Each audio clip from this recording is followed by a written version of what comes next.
Welcome to Sport Court with Angelo Ace Camacho at 1252 Sports Chicago.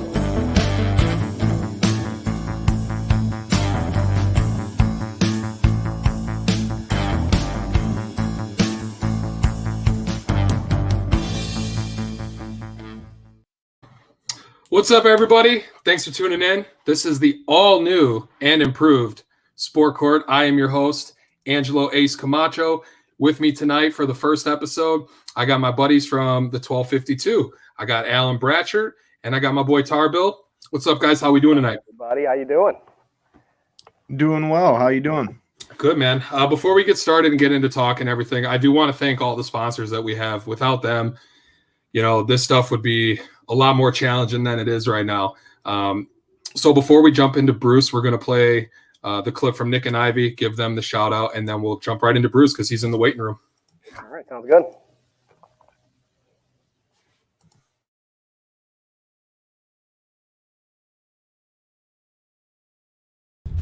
Hello, this is Paul from Nick and Ivy Brewing Company. We are located at 1026 South State Street in historic downtown Lockport, Illinois. We are very excited to be partnering up with the Fat Mike Chicago Sports Show as well as the 1252 brand because we are one of the few Chicagoland breweries that embrace sports and sports culture. Come in for a fresh brewed beer made right here in Lockport while catching the game of your favorite team. Stay for the live music that we have booked every weekend. Or just come for a cozy atmosphere to enjoy a good conversation with a friend, loved one, or complete stranger. Nick and Ivy makes you feel right at home no matter what the occasion is. Follow us on Instagram and Facebook by searching for Nick and Ivy Brewing Company.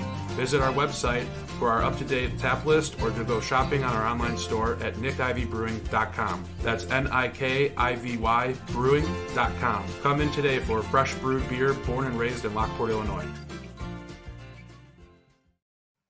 All right, guys, again, that was a quick word from our sponsor, Nick and Ivy Brewing, out in beautiful downtown Lockport, Illinois. If you're in the area, be sure to stop out and get a fresh brewed beer from them. Those guys are great. Yeah, let me tell you, man, we were out there for that live show. The atmosphere, the vibe, it's so good. The beer was delicious. They got a nice setup out there. The cookie dough stout, I can't get it out of my brain. Cookie dough stout. But before we bring Bruce on, something special happened in 1998 on this day. Do you boys want to take a look? Absolutely, I do. Absolutely. 2 balls, 2 strikes. Got him with the heat. As the day continues and he changes speeds, the gunslinger ready, the 2-2. Strike, 3 call. 1-2 from Kerry Wood. Got him swinging. 3-2. Got him swinging. Got him with it again. Strike 3 called. The 0-2. Strike 3 called. Good morning, good afternoon, good night. Strike 3 called. He has struck out the last 4 men he's faced. Make it 5 in a row. See you later. Got him. He went around. Did he go? Yes, he did. Got him. The 0-2.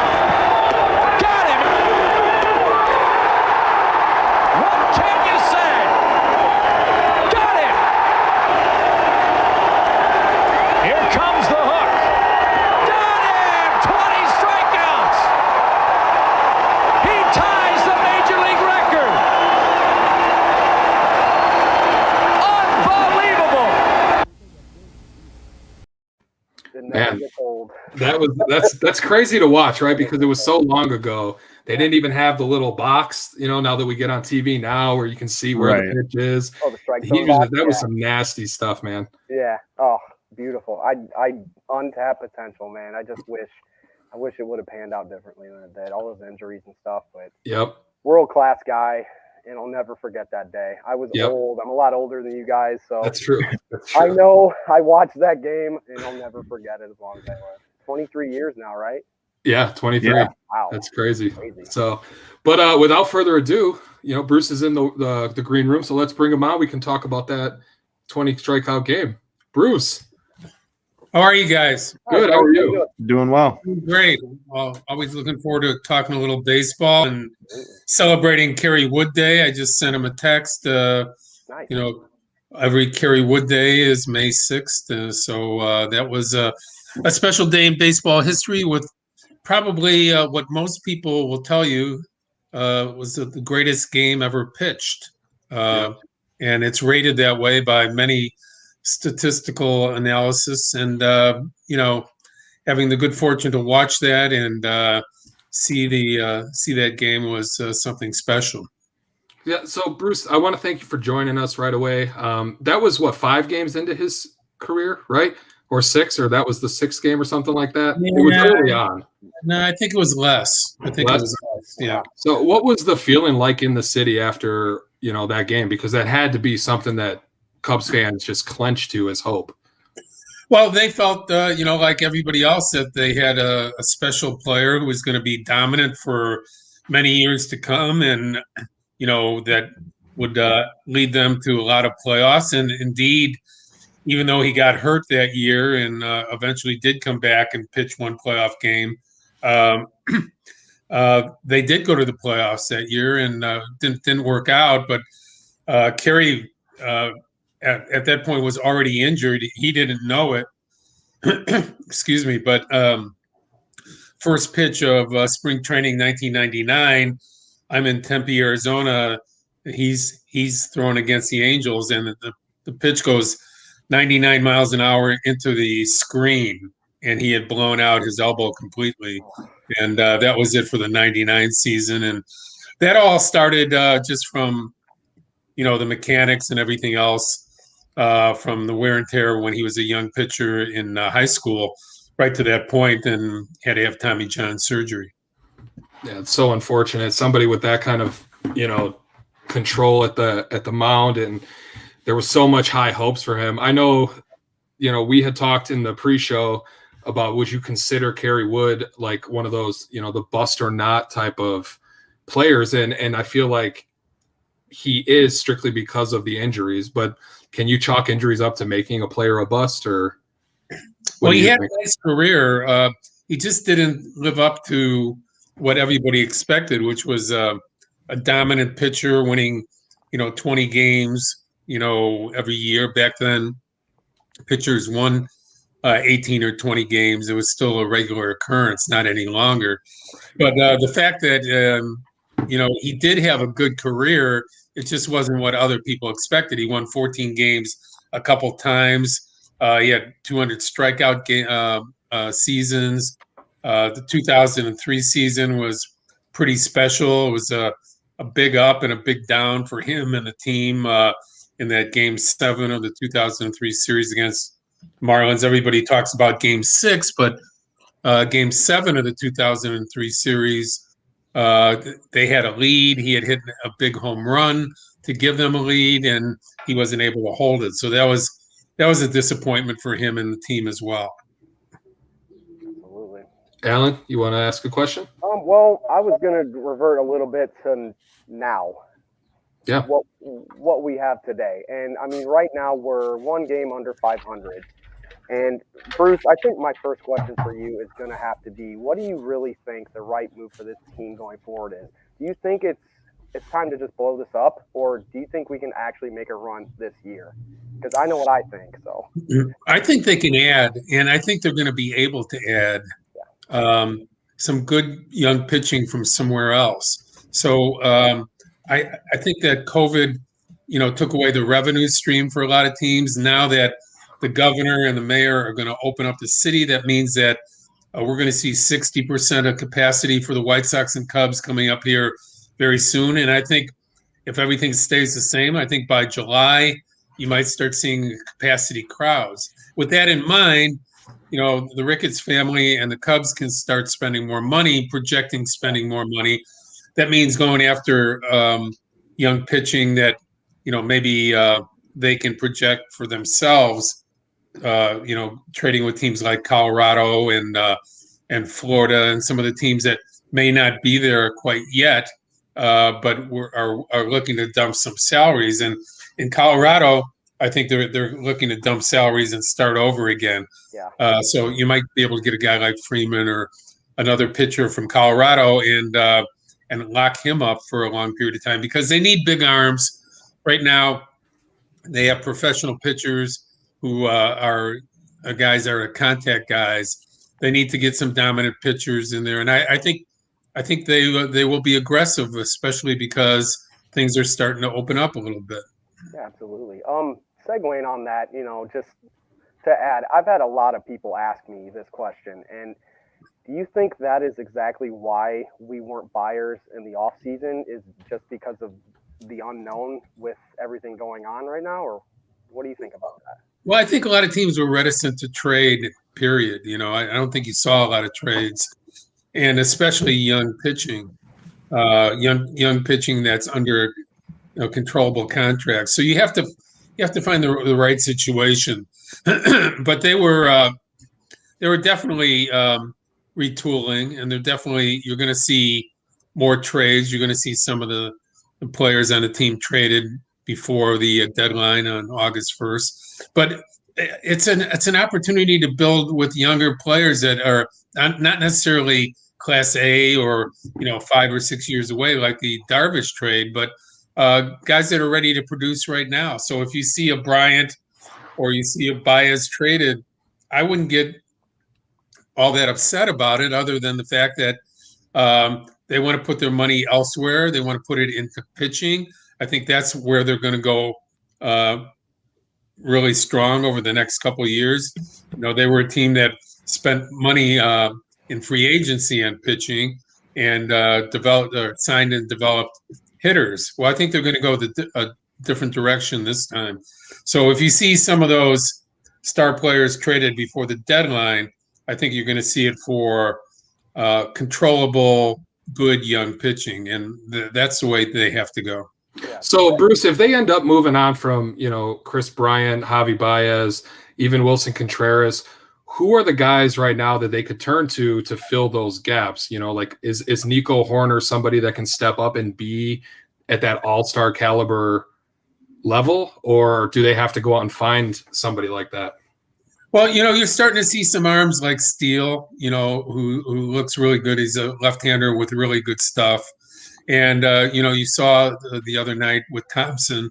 So you're starting to see them matriculate from the minor leagues to the major leagues. And these are good arms. They're going to get a chance to pitch. And I think that Cub fans are going to be excited about the fact that maybe these guys aren't going to be superstars, but they're viable guys with good arms that are finally being produced from the organization. I mean, the system has not created any pitching, and now you have Alzolay looking like a major league pitcher, and if they can bring him along and establish, a regular every 5-day rotation spot for him without feeling like they're pushing him because he's had injuries in the past and hasn't built up a lot of numbers as far as his pitch count goes. I think there's some really good things coming along. So, they have Marquez coming, and they have, an all-star caliber catcher coming. And as you said, I think you're starting to see the ability of Nico Horner, and that he could be a solid everyday player. So this has to happen for the Cubs, and it's not going to happen overnight, but they have the resources and the money to make it so that it's not as bumpy a road as it has been for other teams that have to rebuild over 4 or 5 years. Awesome. Tarbo, do you have a question you wanted to ask? Yeah, Bruce, real quick, just going back to potential trades here before the deadline, who do you think the Cubs hang on to out of the three, out of Baez, Rizzo, and Bryant? Who do you think's on this roster next year? I think there's a chance for Baez and for Rizzo. Rizzo on a shorter-term deal. Baez because he has so much talent, and he's so popular here. And defensively, he's even though he had that rotten game the other day in the first game of the doubleheader, he's as good as any shortstop in baseball. I think he seems to be a little distracted right now because of a number of things. But Javier Baez is a sensational shortstop. They might as well keep their own guy. If they can get it together, I think Baez and Rizzo. I just think Bryant is going to go somewhere else. Not necessarily because Scott Boras is his agent, but because he just. I don't think he has the same affinity, and they don't have the same affinity for him. Even though you're starting to see MVP type player again in the way he's played so far this year. And you see how valuable he is. I mean, he plays left field one game, center field the next, or right field the next. He hasn't played third base for a couple of weeks, played first base for Rizzo in the second game of the doubleheader. And he does it without a lot of fanfare, but he does it in a high professional quality way that never embarrasses you and does more than just play the position. So I would love to see the Cubs hold on to him.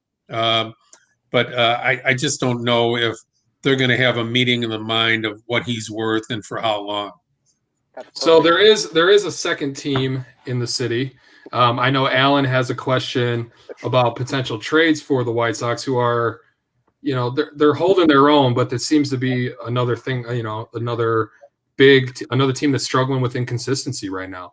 Alan, what was the question that you wanted to ask? Yeah, you kind of touched on the whole maybe the Cubs being sellers of Chris Bryant. I've actually heard a lot of people say Jake Marisnick as well. Do you think if they try to pull that trigger, and what do you exactly think the Cubs could get back for one of those two guys? Or do you even think they will even hesitate on that? Well, again, trades between the Cubs and the White Sox have been a little clunky over the years. You go way back to the Sammy Sosa trade and how that blew up in the White Sox face. And then the John Garland trade went the other way for the White Sox, stealing him away from the Cubs. Then you go up to the present time where you have you have to trade for Jimenez and for Cease for Quintana. And although Quintana gave the Cubs a couple good years, that looks like a monster win for the White Sox right now. But you have to remember Quintana did help them go to the playoffs 2 years in a row and pitch very well for them. So from all of that, there's a lot of fear on both sides to get embarrassed. I mean, if you trade Chris Bryant and he happens to take the White Sox to a World Series championship, that's going to be hard for Cub Nation to get their head around. It really will be. And that doesn't preclude him from coming back to the Cubs and rejoining them, but it would be kind of messy after he helped the White Sox do that. So I think potentially, it's too long of a reach. I think Bryant to the White Sox, but they do have really good young pitchers, and they do have the type of players that the Cubs would like back in a trade for Bryant. So that brings me to, we talked about the inconsistency a little bit. Tony La Russa, a lot of people were not high on the hire. Would you chalk this up as a failed experiment to this point? Well, where do the White Sox stand right now? I think they're in first, tied for first, or maybe a half a game out. Half a game, something like that. So I don't know how you can call it a complete failure if the team is right there. Now, right. The other side of the argument would be, well, if La Russa wasn't the manager, they'd be 3 or 4 games ahead. Okay, I guess you can say that, and there's no doubt that Tony has had a couple clunkers and mistakes, but a lot of it's been predicated on the fact that the team didn't hit and left a lot of people on base during some of those games. So you can blame La Russa for strategy at the end and not holding up. I think yesterday's mistake was a complete organization debacle. Okay, so you're going to play in the American National League for the first time. Your entire metrics department, your entire advancing people, all of your coaches and everybody else, the first thing they have to do is spend about 2 or 3 hours saying, well, we're playing the National League for the first time. How are we going to prepare our lineups without the Yerminator, and what are our strategies, and are there any rules that we have to be caught up on? And to be honest, I don't know very many baseball fans and experts out there that actually knew this rule existed until yesterday. And then all of a sudden it appeared. There were 2 instances yesterday in the Cub game where the exact same thing occurred. And the first time it occurred, when the Dodgers were going to put Lux at second base instead of the pitcher, the umpires had to get together and talk among themselves because they weren't sure of that rule. So that shows you how obscure it was and how it hadn't come up very often. And that's not an excuse for the White Sox not to be prepared for it. But any of the so-called experts out there who said they knew this and this is commonplace, it really wasn't. I mean, who among your friends, who among the people you talk to would tell you that they knew about this rule at all?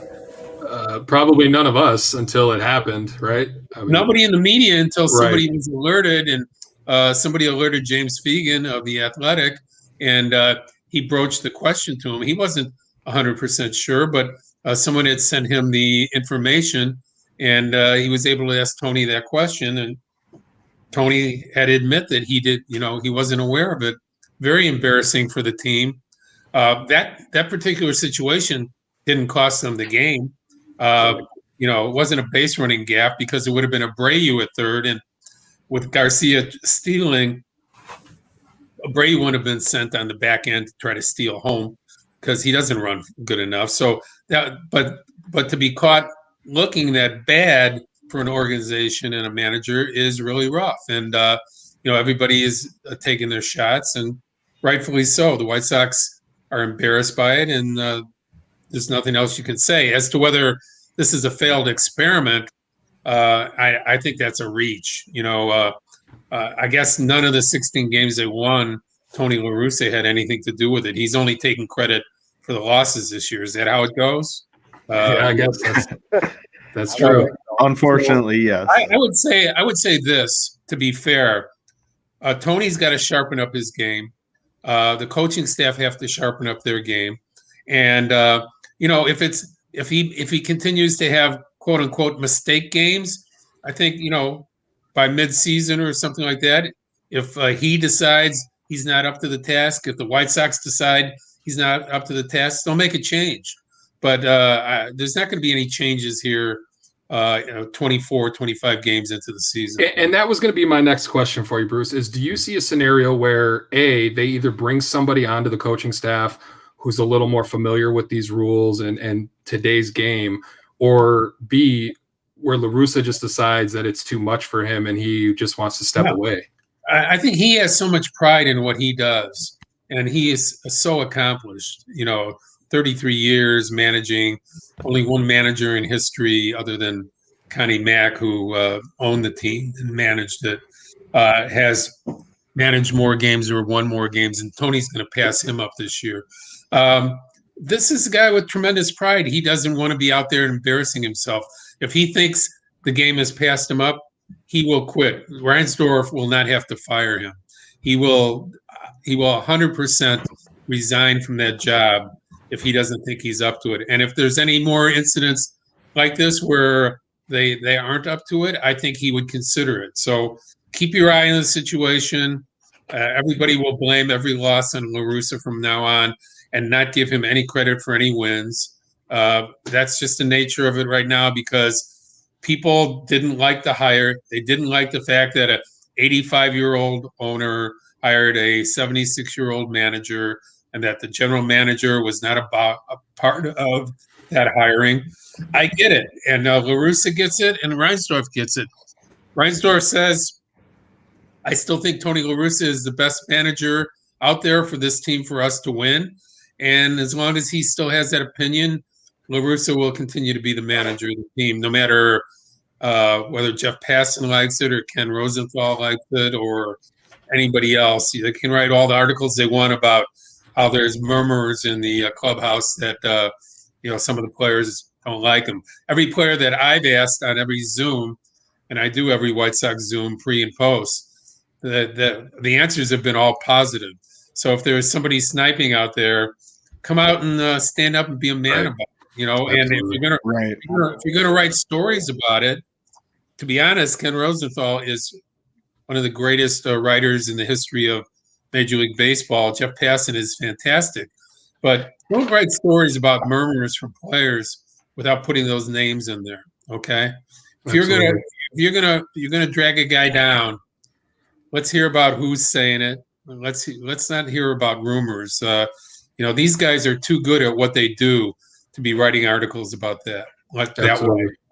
Bruce, I know that we only got you for a short little bit left. Our buddy Greg Braggs, he's in the green room right now. He said he has a story that he wants to share with you, so I'm gonna bring him in real quick. Braggs, did I not sign an autograph for him back in 1993? Or this guy, he remembers all. That's right, Bruce. It is an honor to talk to you once again. But yes, that was the story I wanted to give you, man.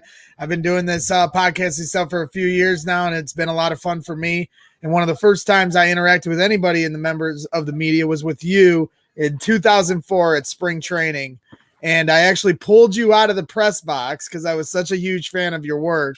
And you actually came out while you were doing your job to come out and talk to me for like 20 minutes. You even like wrote my name down and like took notes while we were talking. And that left a huge impression on me.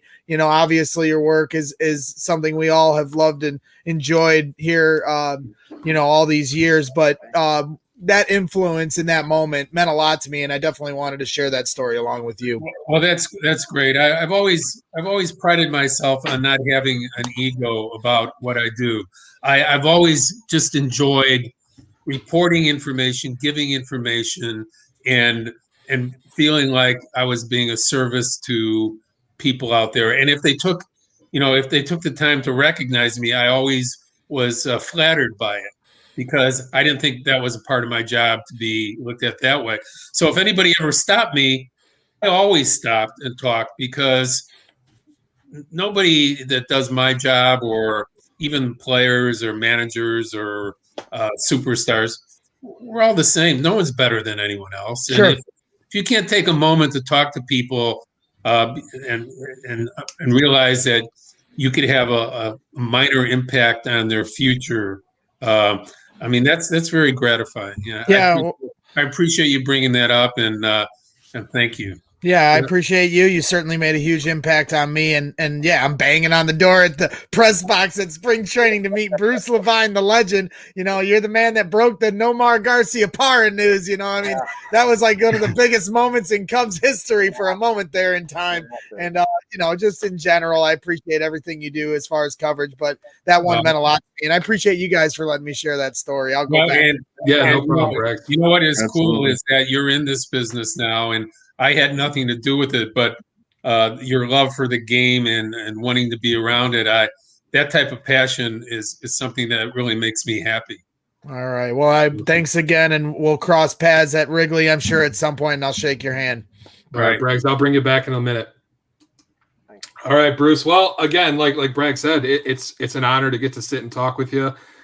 Just chalking it up to talk about Cubs and Sox. I don't know what better to do on a Thursday night than to get the knowledge from you that we got tonight. So I just want to say thank you for coming on with us. I enjoyed it, and do me a favor, have me on again sometime. Oh, my pleasure. Absolutely. Thanks, Bruce. Okay. Appreciate it. You have yourself a good night. You too. Well, that was Mr. Bruce Levine himself, huh? You feel good. What let me say, I always get a little fangirlish when we talk to these guys, especially somebody as well known as Bruce. My first interview. Yeah, that was your first interview. You did pretty well, except your mic sounds like you dunked your head underwater, but that's okay. I don't know what to do with that. I just got it all set up today. So that's all right. I can hear you, so it doesn't matter. That's all that matters. Well, yeah, that's all that matters. We'll run it. But that Bruce Levine interview was brought to you by our good friends at the Jonathan Darren Real Estate Group at Coldwell Banker.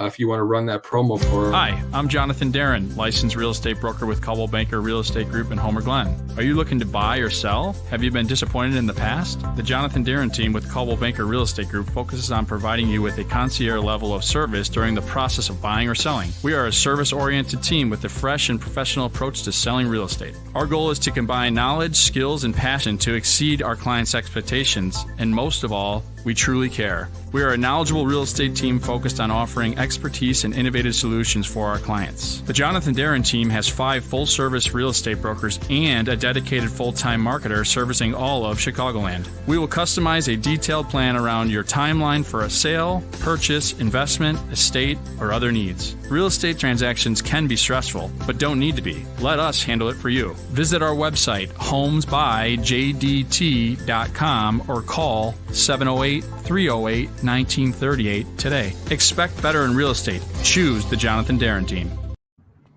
All right, guys, again, that was a quick word from the Jonathan Darren team with the Coldwell Banker Real Estate Group. Huge shout out to them. If you're looking to buy a home in the area, definitely reach out to them. Those guys are the best. All right. Now that we got baseball out of the way, it's time to talk my favorite team in Chicago. It's time to talk some Chicago Bears. And we have a very special guest, somebody who, would you say, made a name for himself as a Mitch truther? Or I would think that's fair.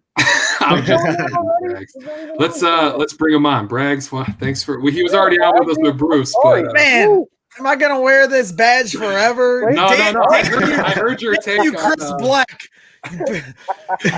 Black is one of my favorite at the station, so it makes sense.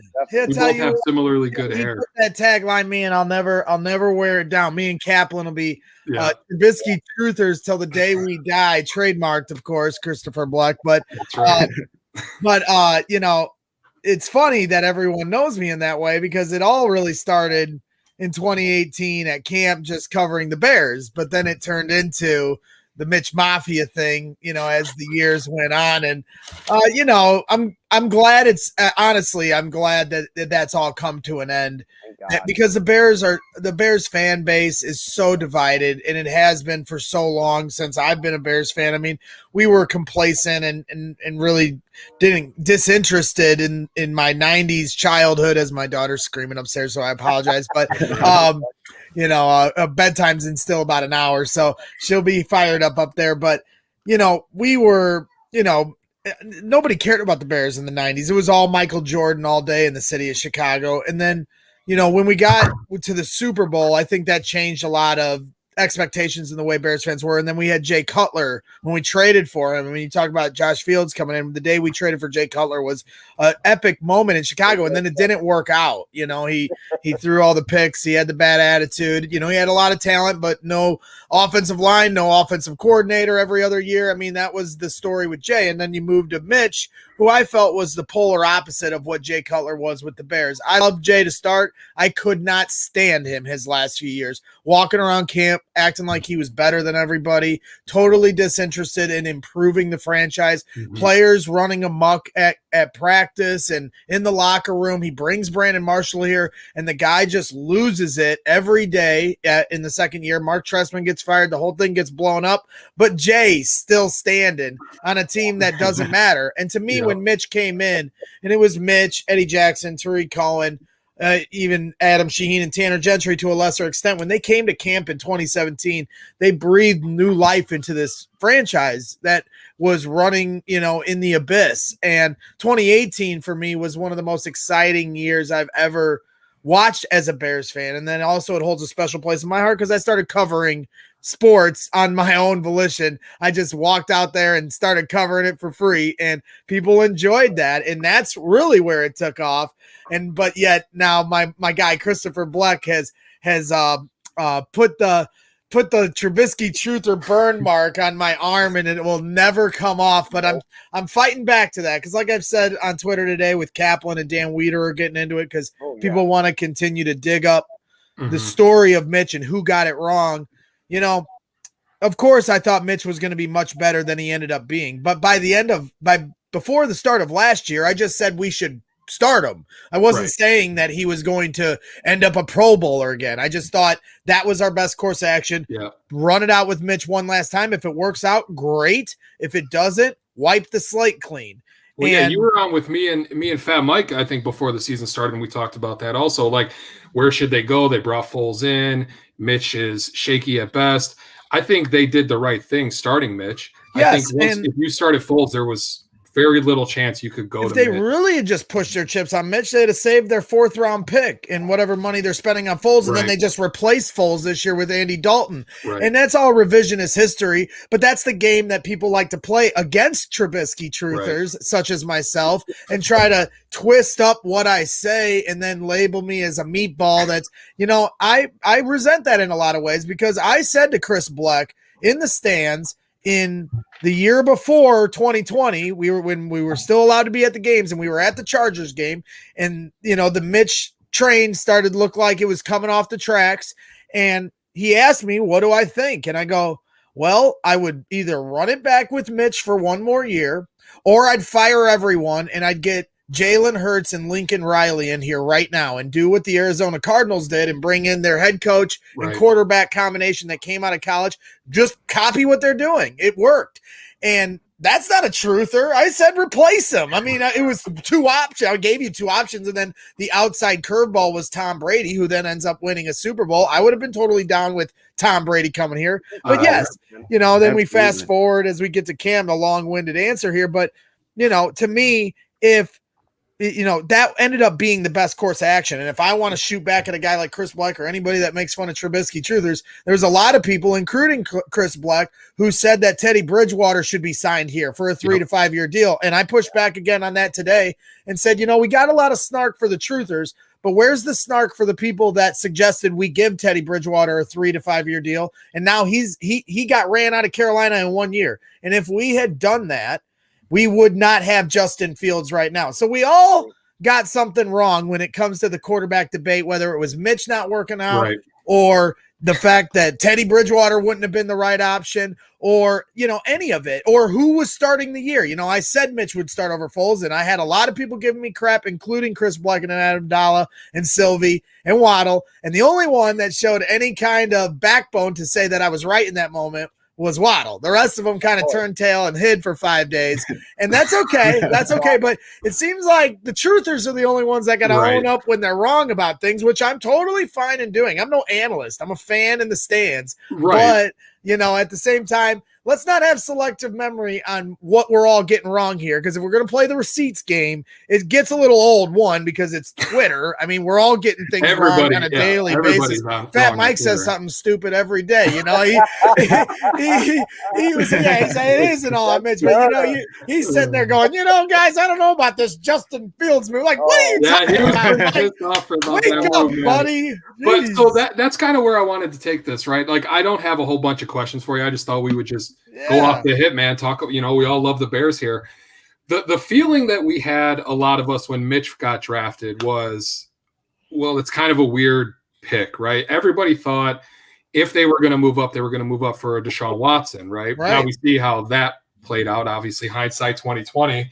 Not many people knew Mahomes was going to be who Mahomes is. The feeling around the Justin Fields pick was different, right? I don't know if it's because we've been through so much terrible quarterbacking that we see a guy like Justin Fields, who many for the longest time thought he was top 3 quarterbacks going out this year. When the Bears moved up, everybody kind of knew that was going to be the pick, right? I mean, at least I knew. When they moved up, I was like, there's no way they're moving up for anything other than a quarterback, and he's the guy. Why do you guys, we'll go around the horn. Why do you guys think that the drafting of Justin Fields was so completely different than when Mitch was brought on? Tarbo, let's start with you. For one, I think that obviously the talent level, the talent gap between what he's shown in college and what Mitch had shown in the mere season that he played, and also the pressure's on this team a little bit. I know I've heard a lot of guys say that Matt Nagy and Ryan Pace aren't necessarily on the hot seat, but they had to make a move that secured their future, in my opinion. And I think that was part of it as well, is, hey, let's go up, let's make a splash play. This guy fell, not a lot, but he fell to where the Bears could move up without leveraging the entire farm, so to speak. And they made the right move. It was an excellent move on Ryan Pace's part. Haven't been able to say that too much in the first round, but I just think realistically, it's something that Bears fans can be excited about when we're at a time that before the draft, we didn't have a lot to look forward to this coming season. So, right. Bratch, what do you think? I like to look at this kind of like a beautiful, huge, amazing disaster. It's been up and down, since 2017. We had Mitch, Adam Shaheen, Tariq Cohen. He's all right. He's kind of laterally weird sometimes, but we could have had Patrick Mahomes. We could have had Craig Kittle. We could have had Alvin Kamara. Our third round pick we gave up was Alvin Kamara. All these things that have happened in these past 3 years have all come to this point now to where this was the perfect move for us. And this finally puts us at hope. This gives us all a chance to just let it out and sigh of relief that we finally have somebody that we can build an offense around and stop worrying about the Bears, the defense, all that shit. I mean, let's get to the times, guys. We have not had a 4,000-yard passer ever. We are a charter franchise. It is time for us to stop with this, move forward. It has electrified the city. Let's go, guys. Yep. Let's get it right, and let's just move forward with just building this momentum. Second-round pick was Tevin Jenkins. That is an amazing pick. He's going to throw guys out of bounds every play. I'm loving what that guy brings, period. We got Maulers up there. We've got attitude on the line. It's a perfect set. Let's get it. Yeah, buddy. You're right, Mike. Let's go. That's my opinion, though. I love the pick. I love where we're at right now. I feel a lot better now than I did a week and a half ago. Yeah. Now, Braggs, what about you? Absolutely. And before I, go into it, I do want to say, because I went on I would call it a mini rant, but it was probably more than a mini rant, when Ace gets me all fired up saying I made my name from Trubisky Truther. So I do want to say, I appreciate you guys having me on tonight, and it's cool to meet you guys finally and put a face and a voice to the Facebook profile and Twitter profiles that, I see you guys doing hard work all the time. And I appreciate you guys always sharing my stuff along and stuff like that. So, shout out to you guys. But, to me, to your point, Ace, is sitting there. I'm like, we're living in an alternate universe right now as Bears fans on so many different levels. I mean, it started with the Aaron Rodgers news the morning of the draft. Like, what? He's going to Jeopardy? Like, he doesn't want to play for the Packers anymore? Like, this is a dream, right? And then the first round happens, and you're right. It was such an opposite feeling of what 2017 was. Yep. As much as I'm known for being a Trubisky truther, my neighbor Adam would tell you the night of that draft, we went from 3 to trade up to 2. Initially going into that night, I wanted them to draft Jamal Adams because I thought the Bears needed a safety. Same. And that was what a lot of people thought, because the quarterbacks didn't seem like the quarterbacks were going to go high for whatever reason. Now it's a new league. All 3 quarterbacks would have went 1, 2, 3 if it was this year, because now everybody's quarterback thirsty. You're going to start seeing the way the draft unfolded this year every year because everyone's looking for the next quarterback. But back then, it was like up in the air, Patrick Mahomes and Deshaun didn't go until the 10s.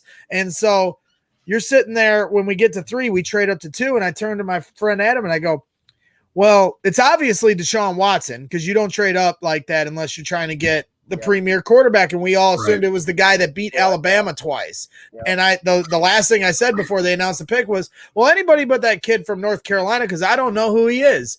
And well, sure enough, I ended up being the biggest kid. I was one of the biggest fans of the kid from North Carolina. And you know what? It didn't work out, and that was a shame. But in the moment, I was very upset, just like every Bears fan. I didn't agree with booing him at United Center, but I agreed with everybody's instant reaction. And this season, this draft, is the polar opposite. We aren't the team trading up from 3 to 2. We're the team that stayed back to 11 like the Chiefs did and traded up to 11 and didn't give up as much equity in that scenario. I know it's more than trading up from 3 to 2, but you get what I mean. And we end up with Justin Fields. We end up with the guy that the Niners passed on for a Trey Lance, who's only played 20 some odd games for a small school. That they took the Mitch Trubisky this time, and we got the Deshaun Watson that fell to us. I mean, it's an alternate universe we are living in as Bears fans. We got the guy that played in national championships, has the pedigree, and that's why it feels different. That's why it feels like it's going to work out this time. It's not an exact science in football, and so it's not a guarantee. But you're giving yourself a hell of a shot here. Ryan Pace and Matt Nagy definitely deserve some credit. They got some luck because these guys fell, because them being able to trade up to 4 was probably unlikely. Atlanta wanted to hold to their pick.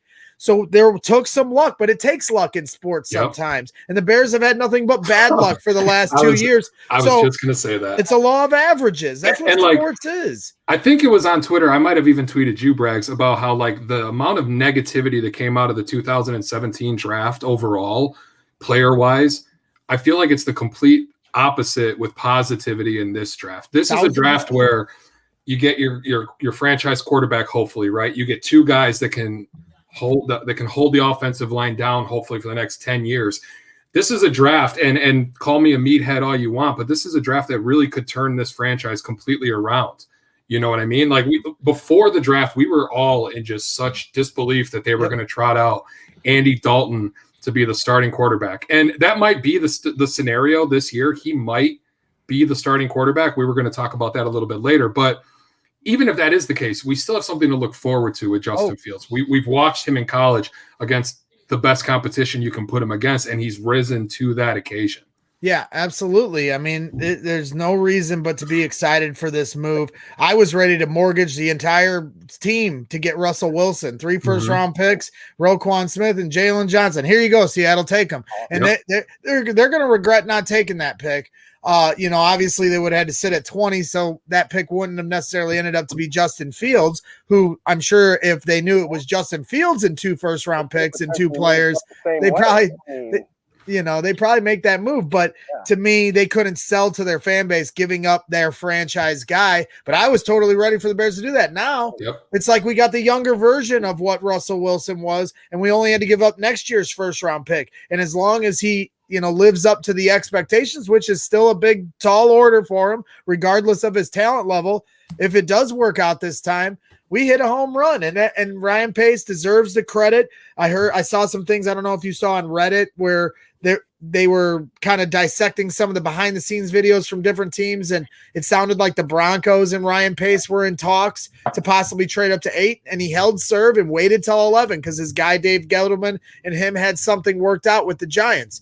And so credit to Ryan Pace for being patient. You learn from your mistakes. You learn to be a little more patient. You learn to take the quarterback that played in national championships. Duh. Okay, good for you, Ryan. And Matt Nagy deserves a little bit of credit here for his draft evaluation prowess. A guy like David Kaplan would tell you he was, and Mitch Holthus was on our show a couple nights ago, and both of them echoed that he was vital in the Chiefs trading up to get Mahomes. He called Mahomes a generational talent. So I think Matt Nagy, while he still has a lot to prove on the field with his play calling, his short yardage, situational play calling, his attitude adjustment that he needs to install into the offensive line, and identifying who plays on the offensive line, all those things are still on the table, but he definitely deserves benefit of the doubt in his draft evaluation process. Why they hadn't drafted a quarterback until this year, I can't tell you. You should have had at least one. He do it every year. Yeah, right. Base came in saying 1 every year, and then he drafts 2. But so obviously there was a lot of talk that Nagy fell in love with how Fields was able to recall plays and just his football IQ. Does this quarterback lead Nagy to be able to open up that playbook? We've heard, from everybody, ESPN 1000 guys all over. Waddle was especially one that talked a lot about how you had to give Mitch plays that he could run. You couldn't open up the whole playbook. This to me seems like a guy where you could just be like, hey, the reins are off. I'm throwing everything at you. What do you think?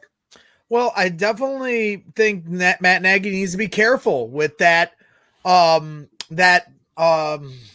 sense of urgency to get back to his playbook. You saw him do that with Nick Foles, and it fell apart because, as I said, football's not an exact science. So while Justin Fields clearly has upper echelon IQ, testing is off the charts, all that bit, is Ohio State's offense the Matt Nagy style offense, or is he, and we don't know, can he run a Matt Nagy style offense? And then the other half of it is, how is the rest of the team? Because the offensive line didn't seem to love the Matt Nagy style RPO offense. They seem to be better at the meat and potatoes, running the ball. And again, I apologize with my daughter going crazy upstairs. Right. I got a 7-year-old downstairs. It's all good. Yeah, you're fine, and we get it. and the wide receivers, because with Matt Nagy's offense, you're running these triple routes. You'd go to camp and you see them run these three on threes, and these wide receivers and cornerbacks, they'd be like crisscrossing each other. Everybody's supposed to know exactly where they're going.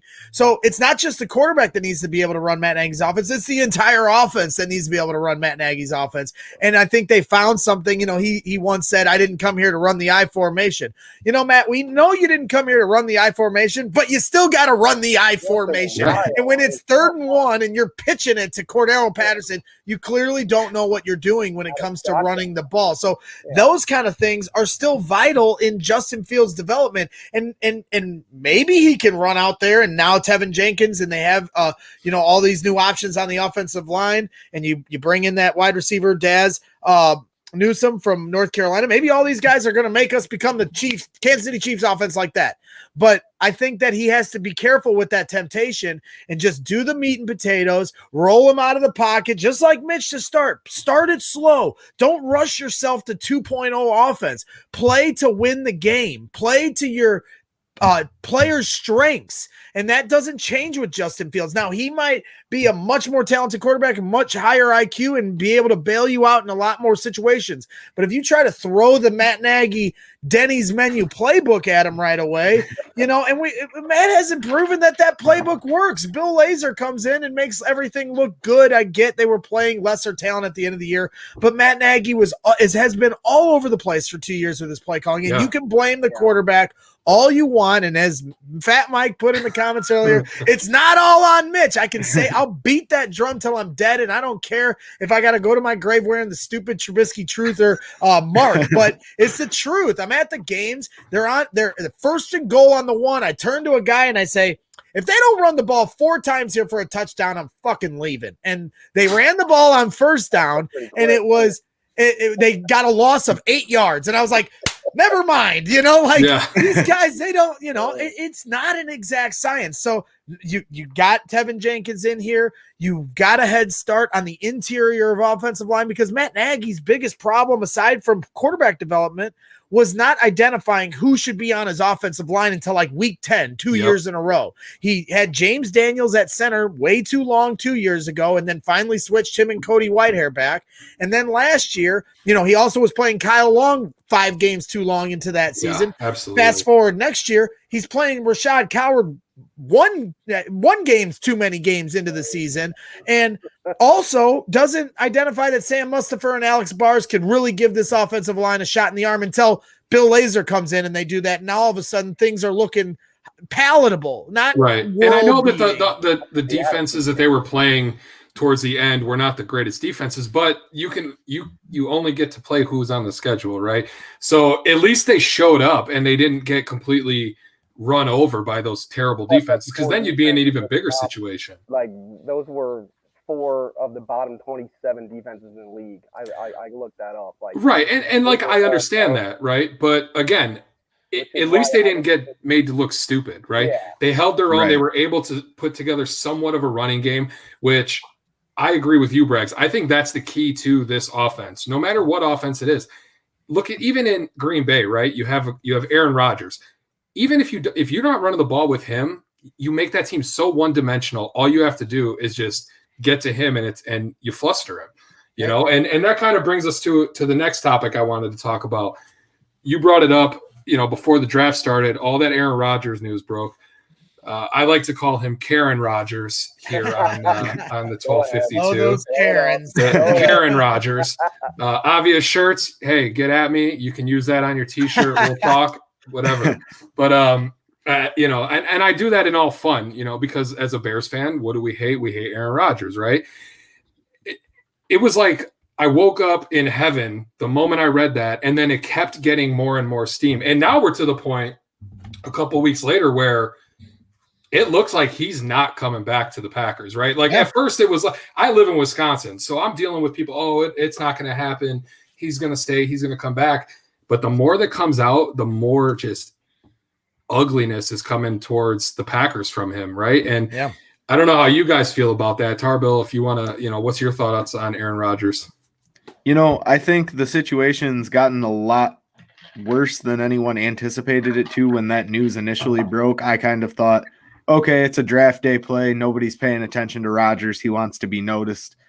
He's trying to get his name in the media. And that's all I chalked it up to be. And then as days go on, we get reports that, he's comparing the general manager to that of Jerry Krause when he coached the Chicago Bulls. And, all these crazy stories come out. They say that there's now, I believe I've heard there's less than a 5% chance they believe he's going to return to the team.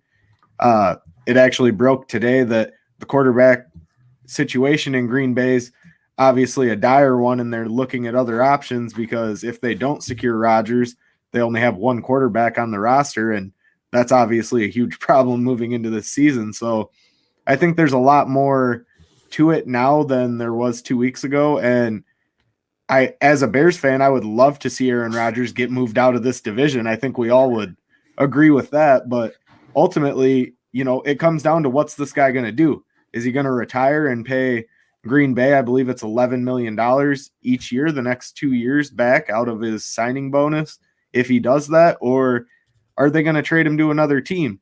And where's he going to go at this point? It's, is he going to go out to Denver and Denver trades a bunch of people back to the Packers to get him in and he goes out there and has a 500 record at best? I don't think Aaron Rodgers is 100% the Aaron Rodgers we're used to seeing if he's on another team. I think he could have success, but just as a Bears fan, I'm excited, and I honestly do hope to see him move. For the first time in a long time, we will then be able to say we have the best quarterback in the division. So I've heard a lot of people, I've read a lot on Twitter that people are like, well, I don't want to get rid of Rodgers now that we have a quarterback. I want to beat the Packers at their best. And, I don't care. Aaron Rodgers is top 5 best quarterbacks probably to play the game of football, right? Mm-hmm. I would much rather him leave and the Bears could stomp the Packers for the next 10 years without him. I'm cool with that. Right. I live in Wisconsin. Like I said, I have 2 boys. You know how hard it is to raise those kids to like the Bears, especially when their schools have Packer days. When the Bears and Packers play, the Bears get smoked. And then I got to hear from them, dude, what is our team? Because it's the Chicago sports fan. I don't need to beat Aaron Rodgers. I just need to beat the Packers, right? Braggs, what do you think? Well, like I said, this is the alternate universe we're living in, and I just feel like when that moment happened and Adam Schefter dropped that bomb on NFL Live at 4:00 just before the draft, I felt like a curse had been lifted off this team. I'm a Cub fan, and I know when curses have been lifted, and it certainly feels like that. And it does have legs. You mentioned the 5% chance. That was reported by Rob Domofsky, who is he's not a guy that blows smoke, and he's extremely connected. And there's enough breadcrumbs to believe that this is a very real thing. Now, I still have to believe it, to see it, to believe it, because it is so unbelievable, especially if he's going to leave to do Jeopardy. And it's like, if he does that, I'll tell you what, I've never been an Aaron Rodgers fan. I hate him so much. I was at the game when he hit Randall Cobb in the end zone, but I tell you what, if he goes to Jeopardy, and I've said this on my show a few times, I will DVR every single episode. I will laugh along with him. I will be his biggest supporter of his endeavors at Jeopardy. I mean, yes, I'd love to see the Bears take him down and us be the better, take down the better man. But I also have no problem with the Green Bay Packers falling into the abyss and letting the reign of the Chicago Bears in the NFC North take over. That's what we should all definitely be focused on. When the Cubs won the World Series, I don't think anybody was concerned with the talent level of the Brewers or the Pirates or anything else. Down goes Allen. Down goes I had to switch to my phone because, man, it just sounded horrible. I'm trying to get this right, man. All right, here we go. It's okay. Cherry on the live TV got to work through technical difficulties. I did that last night with Doug Plank, but I'll tell you this much, Alan, with your other headset, I don't know if it's the same one, but when it sounded a little more muffled, it sounded like, those old rap songs when you were listening to as a kid, and they'd leave the voicemail message, and then the song would start. Yeah, you gotta do that and like leave like fake voicemails and like start that as a bit. I think that would be funny. Right? Yeah. It sounds much. I just got my computer set up finally, and I think I got it plugged into the wrong set. I had a sound issue all day. I didn't realize it was that bad till we got on, though. No, we could like didn't sound that bad pre-show, and then when we started, it got it really was like for a minute. Click. I didn't do anything different. I didn't adjust. But enough anything, with your mic now that well. You sound golden now. You sound excellent. Now I'd like to get your thoughts, Alan, about who at this exact moment in the NFC North has the best quarterback situation going into next season. Going into next season? Yeah. Well, that all depends on Aaron Rodgers. I mean, that all depends on Aaron Rodgers. Is Aaron Rodgers going to be there? I know I kind of jumped in, you guys talking about him going to Jeopardy. I've heard a lot of people say that there's literally a 5 to 2% chance he's even going to be there. But if he's there, they're obviously number one. Now, number 2 and 3 is where I'm kind of like back and forth, because Bragsy, this is a question I was kind of going to ask you.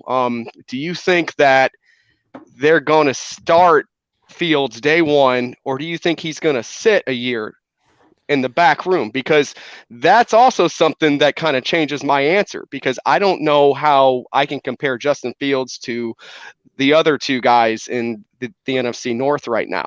So I was kind of wondering what you thought about that, sitting him or playing him. It certainly shouldn't be predetermined.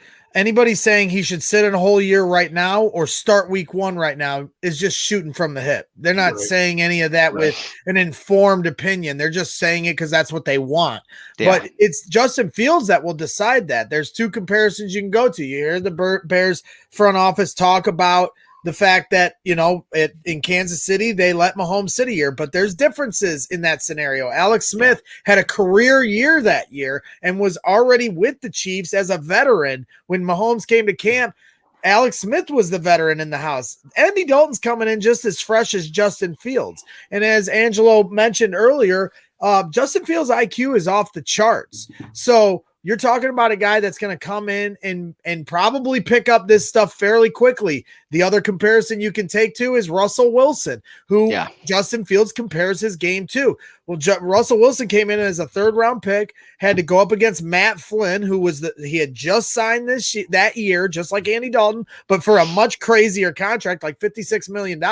Yeah. And they thought they were committed to Matt Flynn as the starting quarterback, but camp and preseason play out, and if you remember that preseason, Russell Wilson was balling. It was like, whoa, who is this kid? And Pete Carroll couldn't look at his team in the face and start Matt Flynn over Russell Wilson, and away they go. And by year 2, they won the Super Bowl. The first year, they got upset or lost in dramatic fashion in the playoffs. They had a hell of a year.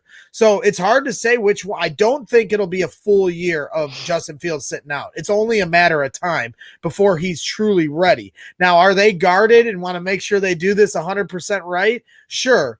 And they're probably going to do their best to not let the media and fan hype dictate what they do.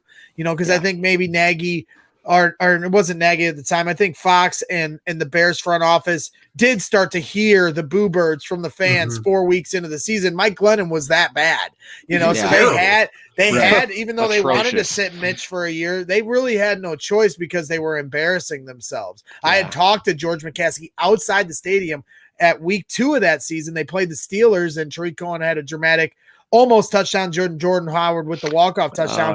Prior to that game, I talked to George McCaskey outside the stadium and pleaded with him to put out Mitch because I felt like it was a missed opportunity to have some fun.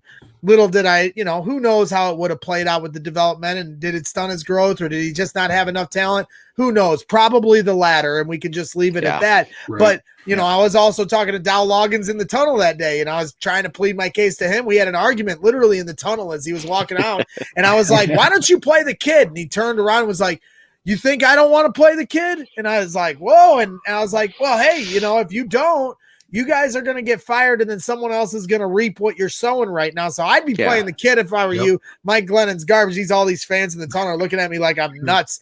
And that's how bad I wanted to see Mitch out there. They'll be hearing it'll be tenfold for Justin Fields. First bad pass Dalton has. first bad pass. Well, especially I mean, they're going to be Justin, screaming. Justin would have to be completely lost in the preseason and it show on the screen, the TV screen, for fans to not just be rabid dogs about Justin Fields playing right away. Yeah. And so I just think we have to let it play out between Justin Fields as the starting quarterback and Tevin Jenkins as the starting left tackle. You know, my guys, Phil Toshin and Shane Marsaw at Tape Never Lies Network, they beat the drum about Tevin Jenkins being a starting left tackle right out the gate. Hey, they're smarter than me when it comes to football acumen, watching the tape and things of that nature. So I trust them, but I just don't think anything should be predetermined at this point. Let's let them get to camp and let's let this thing play out. You start predetermining things, and that's when you could get into a spot where guys aren't ready and it stunts their growth. Tua Tagovailoa for the Miami Dolphins. They muddled that whole situation this year, and they had him on the bench. Ryan Fitzpatrick plays well, then they bring him in. He struggles. They take him out. They take him in. They take him out. I don't want to see that garbage. So I told Mike that would be a circus, man, because the city's already divided. You talked about that when you first came on, man. I'm really hoping that this kid can come in here and just be like, all right, he's good. You know, I'm tired of the Cutler and, you know, the Jaders and the Cuddlers, whatever they were called, the Truthers and the not Truthers. That's what they were, man. And I'm ready for us to have a guy like an Aaron Rodgers where come together. Yeah, where we know every year going into the season, it's just, hey, as long as this guy stays healthy, we have a chance to make the playoffs. You know what I mean? And like you said, Braggs, the team knows. They're going to know in preseason. They're going to know during the OTAs and all that, the mini camps. Eddie Jackson said it on Instagram Live when they drafted him. You know, it's about time. Even Carlos got excited when he read the card. Right. He said two things. He said two things that were very impactful in that Instagram live.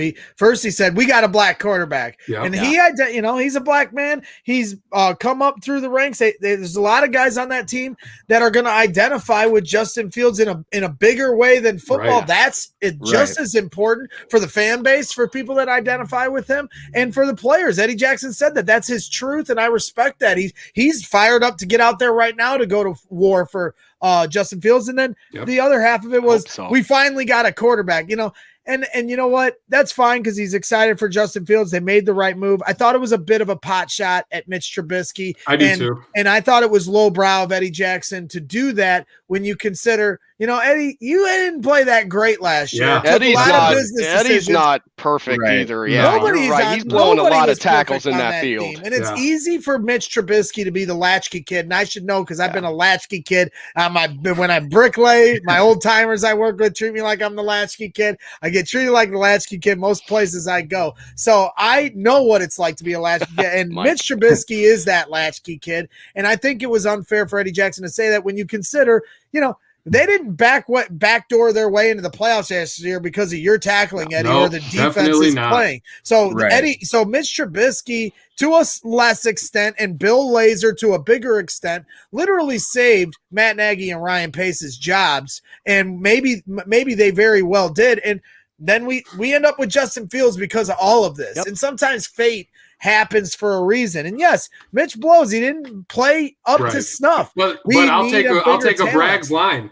It wasn't all Mitch's fault. It wasn't. I agree with you on that 100%. But that's not to excuse that Mitch's talent isn't good enough. We should want better. You know, all respect to a guy like Charles Leno, who's a buddy of mine. You should want better. You should want to upgrade at every position. And so that doesn't change for any of these guys. This is a business. So yes, but to me, the best course of action was to play it out with Mitch and not panic and get a guy like Teddy Bridgewater. That was stupid. This is the correct direction. We got lucky, and now here we are. And it's exciting times as a Bears fan. Once again, they were able to flip the script. And it was a miracle. It's like a Hail Mary from the 55-yard line with 0 seconds left on the fourth quarter. And now we're in overtime playing for our lives. And that shouldn't surprise us as Bears fans because that's normally how it goes with Bears games. You think you're lost and it's over. And then somehow at the end of the game, we have some miracle come back and we push it to overtime. And now we're all on pins and needles seeing if this is going to work out. But, you know, you feel good about it. We got momentum on our side. So I think the team is going to be the fan base is obviously revitalized, but the team also also is going to come in with a totally different attitude and rally behind this. If you think the fan base was divided, you know that locker room was divided when it comes to who should be at quarterback. Now everybody's behind this kid. Let's stop. Let's put the Mitch thing to bed. Let's put the Jay Cutler thing to bed. Let's stop talking about Rex Grossman and Kyle Lorton and all these quarterbacks over the last 30 years. Let's stop pulling up the graphic of how many quarterbacks we've had while the Packers have only had 2. You know, they only have 1 Super Bowl. So good for you, you bums. That's right. That's my only argument I have up here is, well, Mitch won less than your all-star, superstar Hall of Fame quarterback. Dude, he was a double doink away from winning one more playoff game than Matt Stafford in his illustrious career with the Lions. So, but I digress. But all right, so Mike wants us to talk about. There it is. Wants us to talk about 2021. That's my question, actually. So go ahead. So my question. Thank you, Mike, for segueing into my question. But so if by chance, Braggs, if they hold on and just don't play Fields and we're just going Andy Dalton, I know that we think, you know, we all kind of agree with that. There's going to be a time this year where he comes in. Where do you think our record-wise and where we're going to be at the end of this year is? Yeah, in the 2 scenarios, if Andy Dalton is the starter all year, which would be a total bummer, we're winning 7 to 9 games. We are the exact same team that we've been the last 2 years because a guy like Andy Dalton, while he's a veteran who can get the ball out of his hands and can read an offense and read a defense and hit his right guys. I watched enough of him at Cincinnati, just like I watched enough of Nick Foles and Mike Glennon to be fairly confident that he's going to be average to below average for the Chicago Bears. So we would be in the same boat that we've been in the last 2 years where Matt Nagy's playing a quarterback with limitations, can't necessarily get out of the pocket. We saw how that went for Nick Foles last year, albeit with a different left tackle and a different right tackle. So it might change some things when it comes to that. But at the end Dalton of the day, can get out a little bit differently than him, though. I think Dalton's a little bit more mobile than him. This guy is that dude. I mean, at you too. I'm not going to pretend like he's like an all-pro runner or anything like that. Certainly got cement feet. So Foles is a statue. Yeah, that guy doesn't move. No, so I somewhat agree, but it's going to feel the same. And then so it's 7, 8, 9 range, depending on how the defense bounces back. But they're not going to play very inspired if it's Andy Dalton every week playing average football. And we saw how they kind of started to let go of the rope at certain times last year because they just didn't feel the vibes. Now, you guys mentioned it's a different scenario because now we have Hope sitting on the bench. We don't have a bum sitting on the bench. We got Hope. He's got his new toy that he wants to, and the team might hold on to the rope a little longer because they know Justin Fields is coming and everybody wants to be a part of that once he's ready to go. Now, if Justin Fields is playing, whether it be right away or a couple weeks into the season, this team has a chance to win 10 games. They won how many games last year? They won 9 games, or 8. What'd they go? 8 and 8? They were 8 and 8. Yes. And then they lost in the playoffs. So they went 8 and 9. Yep. This year we have 17 games to play. So you have a little wiggle room if you want to wait a couple weeks to bring in Justin Fields for whatever reason, and then still backdoor your way into the playoffs that way.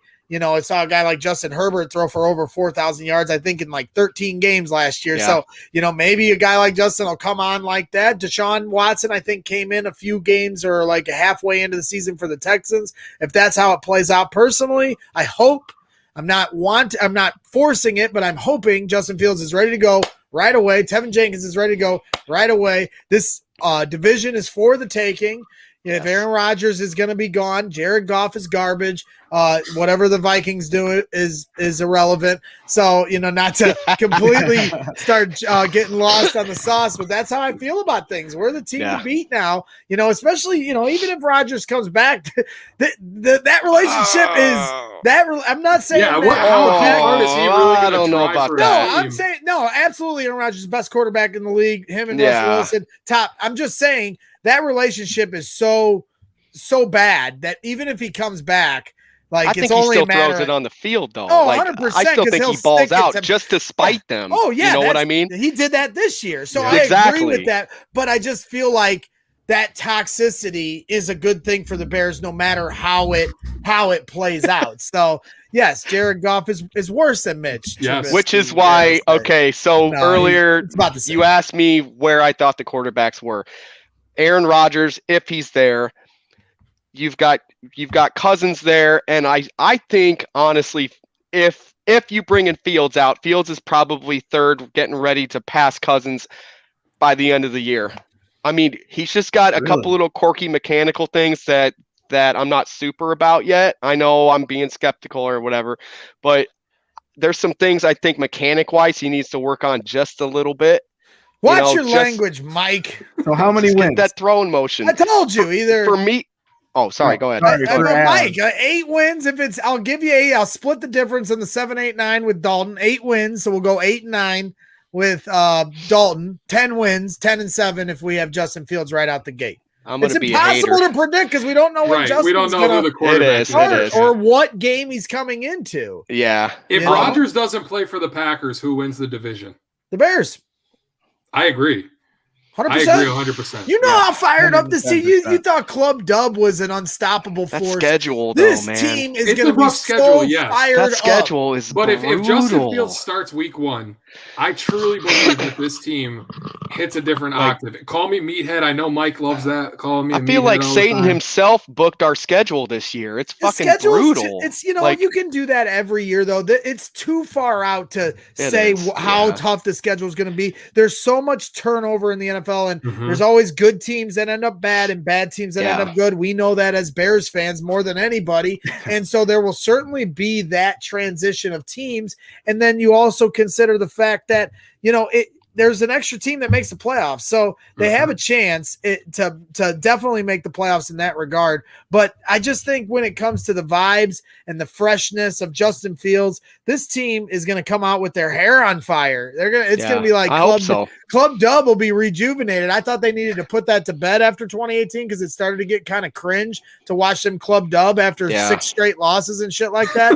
But so be it. Matt Nagy wants to stick to this culture. So be it. I think the Club Dub's going to play a lot better this year with Justin Fields leading the way in there. And I've heard Justin Fields saying that he's on board with that. He does that at Ohio State. Club Dub as long as it makes sense. Like, you can't lose, like you said, 6 games in a row and then be like, Michael Jordan Club Dub after 6 straight losses. No, I come from the school of Michael Jeffrey Jordan. We all watched The Last Dance, right? Yes, sir. He wanted to rip Scotty Burrell's heart out. He ain't Club Dubbing for nothing now. It's a new generation and everybody wants to have fun. And I love Josh Bellamy and them guys having fun in 2018. So I don't want to sound like a hypocrite, but at some point you got to have a little pride in making sure you win some football games and then have the Club Dub momentum machine go. And if I were the Bears, I would have said, we ain't Club Dubbing till we're back to the playoffs. That's how I would have set the terms. 100%. But, they are, they're the ones that got to battle it out there. They put their necks literally on the line. You see what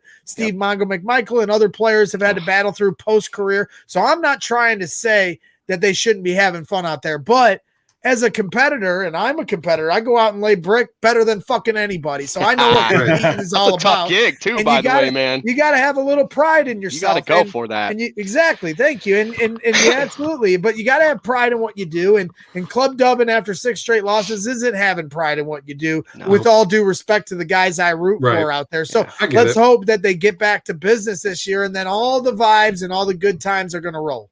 It needs to be a minimum 3 game in a row. And then you can Club Dub. Honestly, I like the idea of act like you've been there, right? Like, act like you've been there. I get it. Club Dub is fun, the younger guys, whatever. But, like, at some point, I hope that they win so much that they're like, okay, Club Dub it's over. It's done with. Well, that's kind of what happened with the Cubs. I don't know which one of you guys are Cub fans, but all of us. All of us. All of us, Well, they got this idea from Joe Madden because of the Club Dubbing they were doing at Wrigley Field, and they with the strobe lights and everything else. And Matt Nagy inherited that idea, but guess what? That ran stale at Wrigley Field, and Joe Madden ran out of town because the parlor tricks weren't working anymore. At some point, you have to reinvent yourself as a coach, and you can't just go back into the jar and take your bit that worked 2 years ago. You gotta have freshness. You gotta mix it up. And Yep. have a new motto to your team. And every great championship team has a motto. I mean, look at That's the what Boston Phil Jackson Red did Sox. every year. Yeah. Boston That's the Red same Sox thing. when they won it, the stupids that were drinking beer in the clubhouse, like they had a rallying cry. The White Sox, don't stop believing. The Cubs, we are good. You're allowed to have a motto, but you got to keep it fresh. If you don't, it runs stale, and then you get ran out of town. Matt Nagy was this close for that to happen to him, but the Hail Mary worked, and now it's like a total reset button of this entire franchise across the board, and they have a second lot at life, and I couldn't be more excited to see how it plays out. Yeah. Well, Braggs, I feel like we've held you up enough tonight. I appreciate you coming on with us, man. Oh shit, I can go forever, man. I got one more question for him then. I got one more for him. Braggsy, you are the fan in the stands, man, and I've been thinking about asking you this question ever since I first started listening to you. What's your favorite game you ever went to, and what do you remember it for the most reason? Wow, Why? it's a tie. I'm a man of many words, so I got to give it a tie. It's the first time the first Bears game I went to was Keith Traylor returning the interception. That was my first moment that was my first time ever at Soldier Field. I wanted to see old Soldier Field before they redid it, but that's not on the list. Although that was an epic moment that certainly inspired me to go to more Bears games. The craziest moments I've ever been to, it is a tie. The first one that lived for years with me was Kerry Wood, Game 7, game-tying home run in the NLCS against the Florida Marlins the night after Bartman. I had a friend that we share season tickets with. My mom does. Their husband and wife. The husband called. They're called the Sierra. Mr. Sierra called me at literally 11 o'clock at night after the Steve Bartman debacle, and it was like this late night phone call. My mom was like, "Hello." And I was like in my room and I heard her and I come out and she's like, Greg, she's like, Mr. Sierra wants to talk to you. I come on the phone. He goes, they ain't winning. You can have the tickets. Click. And I was like, I'm going to Game 7 of the NLCS right behind home plate, like my dreams, right? Yeah. And then Kerry Wood hits a game-tying home run, and I have never felt pandemonium like I have in that moment.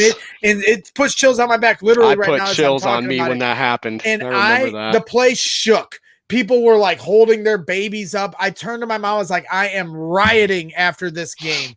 And it felt like it was happening. Moises Alou followed the Kerry Wood home run with a home run of his own. And people forget that because the hysteria that Kerry Wood induced from that on the anniversary of Kerry Wood's 20 strikeout game, as you guys played the video to start.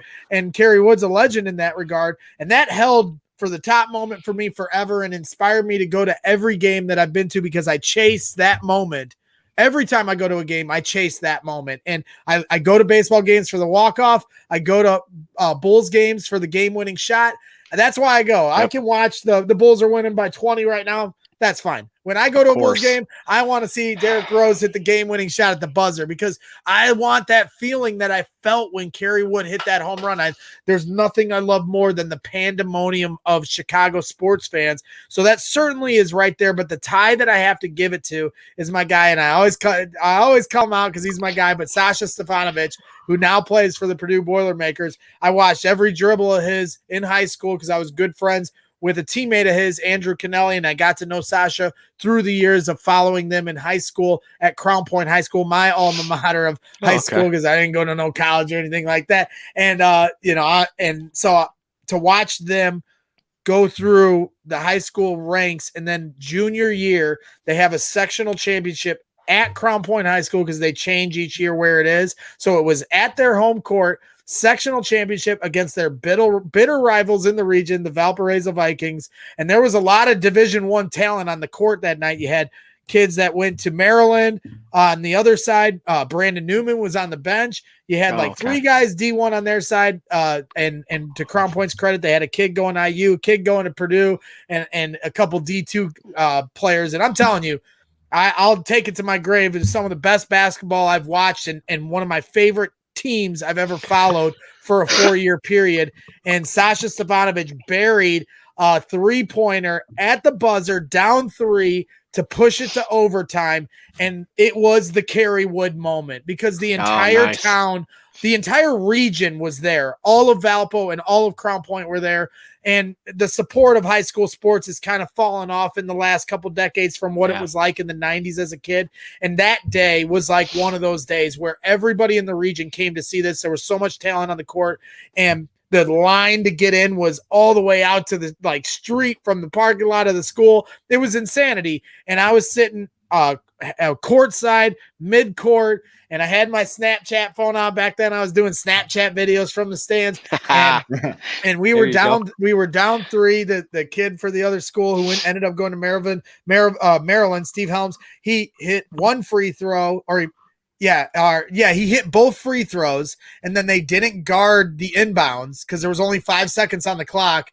And it's just one of the most epic moments ever. Wow. He dribbles it up. The guy gives him a little room, and he pulls up from the volleyball court line just past half court, bang, down the well, and the entire place exploded, just like the Kerry Wood moment. And for me, that's what sports is all about. That is why I go to games. That is what I live for. That's why it's Brags in the Stands.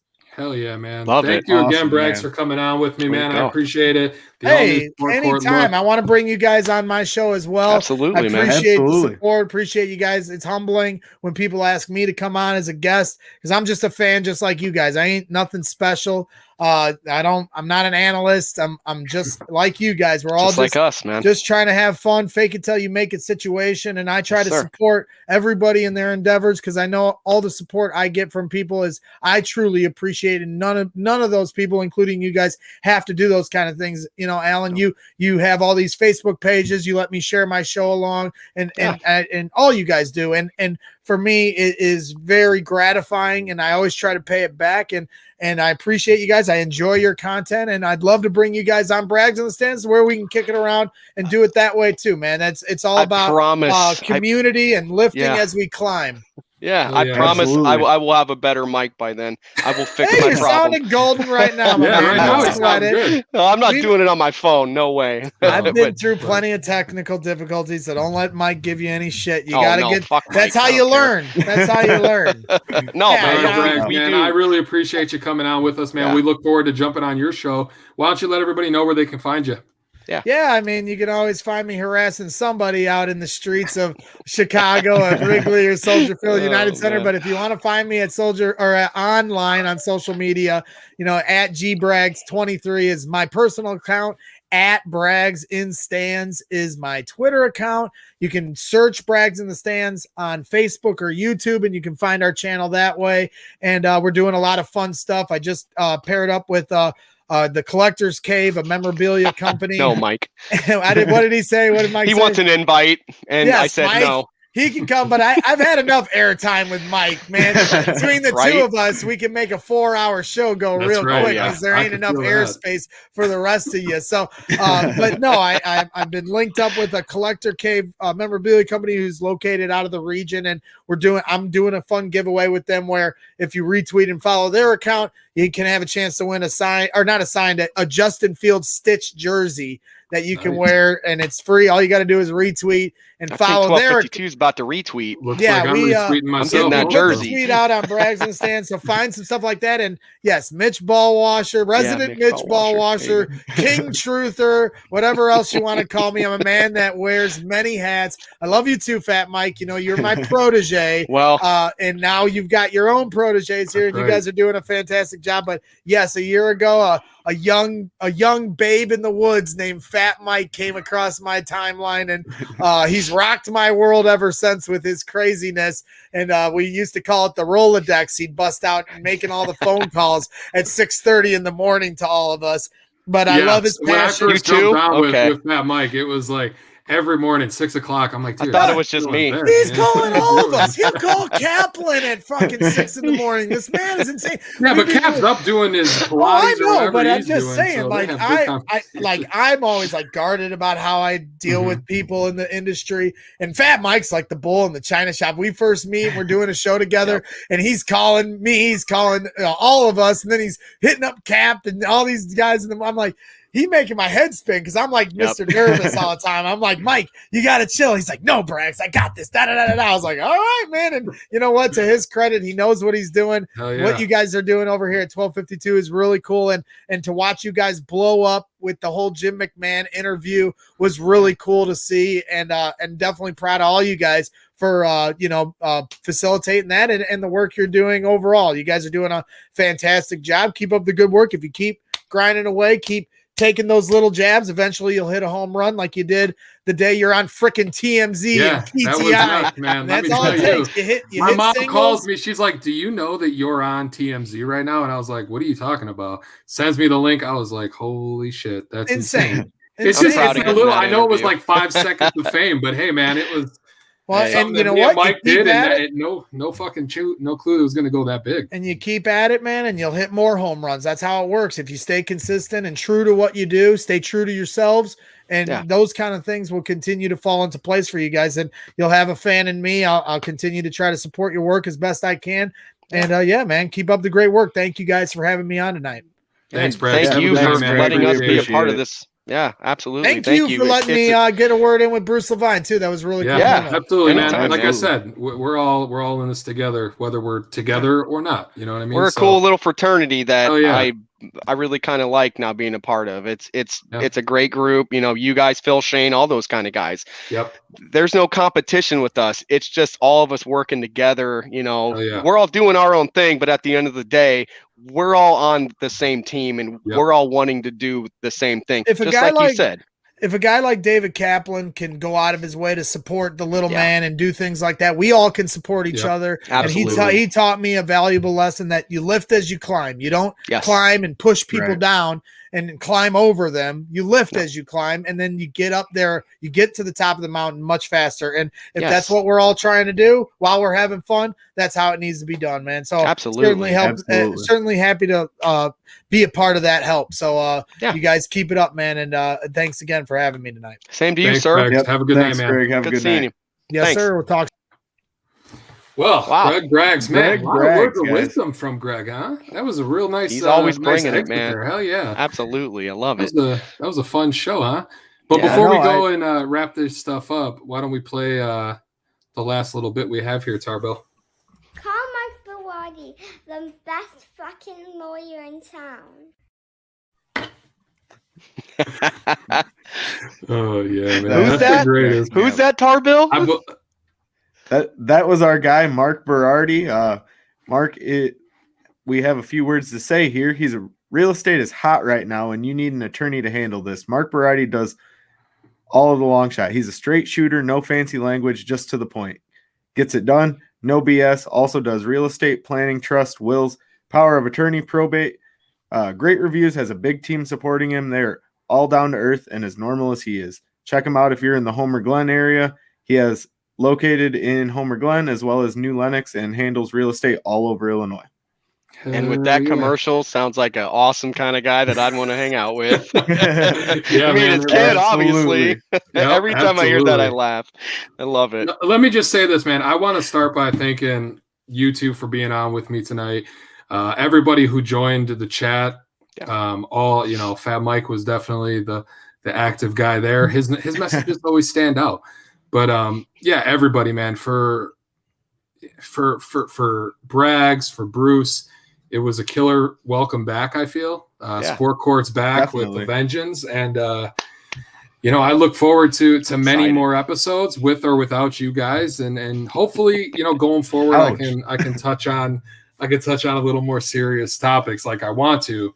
But for now, I'm cool shooting the shit with the boys, just talking. Absolutely. Especially my number one favorite team, the Bears. Absolutely. I'll always be on here talking Bears with you forever. It doesn't matter what day it is. I will always be here for you with that. Please. Any day, anytime. You got us to talk Bears. Absolutely. Sure. That's a heart from the heart.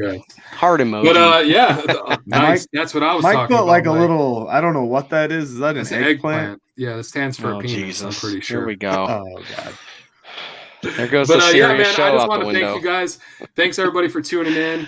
I'm not gonna drag this out like we do on other shows. I'm cool with ending it right now. So thank you guys for joining us. I'll see you again next week. Bye, Thanks, bye, everybody. bye.